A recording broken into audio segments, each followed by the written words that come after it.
The Earth's oceans cover over 2/3 of our planet, functioning as a restless engine driven by constant kinetic energy. For a military officer, this environment serves as a complex operational theater, where every shift in the water dictates ship passage, coastal security, and global logistics. Clearing the geography section of a defense exam requires moving past rote memorization to understand the actual physics driving these waters.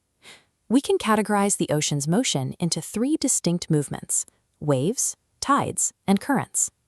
Dissecting the specific natural forces behind each movement is a mandatory requirement for any aspirant targeting the NDA, CDS, or CAPF exams. Instead of a wall of water traveling forward, you are observing kinetic energy moving across the surface. The water molecules themselves mostly stay in place. This energy begins with wind friction, which drags against the top layer of the ocean and pushes the water upward.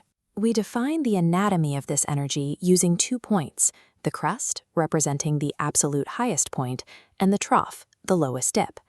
The physical distance between 2 consecutive crests is the wavelength.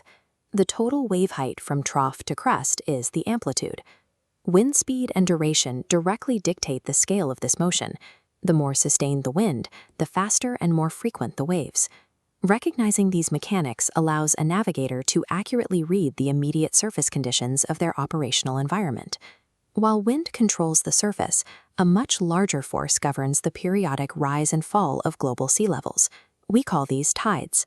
Tides are driven by the cosmos, specifically the constant gravitational pull of the moon and the sun acting upon the Earth's mass. When the Earth, moon, and sun align, their combined gravity creates the highest tidal ranges, called a spring tide. In contrast, a neap tide occurs when they sit at right angles. Their competing poles shrink the water bulge, resulting in lower tidal variations. Coastal regions experience these cycles at different frequencies. A semi-diurnal cycle features 2 highs and 2 lows daily, while a diurnal cycle features only 1. Identifying the specific planetary alignments that cause spring versus neap tides is a high-priority concept frequently found in previous UPSC defense papers. The final movement behaves like a literal river flowing within the ocean itself. These ocean currents represent a regular, massive volume of water moving in a very definite path and direction. Waves pass energy, and tides raise levels, but currents physically transport enormous water masses across thousands of miles. This continuous flow is the primary driver of global climate patterns and the foundation for long-range strategic naval navigation. Understanding tidal heights is a matter of tactical necessity. Harbor access often depends on tides to lift ships safely over shallow sandbars at river entrances.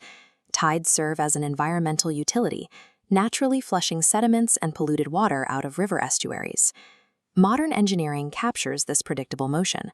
Barrage structures like this one are used globally to generate massive amounts of electrical power. In West Bengal, the Durgadwani tidal project generates 3 megawatts in the heart of the Sundarbans.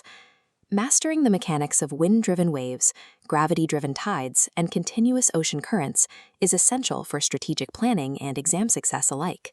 For 59 years, New Careers Academy has helped aspirants navigate these complex topics. With our online courses, offline coaching, and Hardit AI analysis, we provide the edge needed to join the next generation of officers. Visit us today to begin.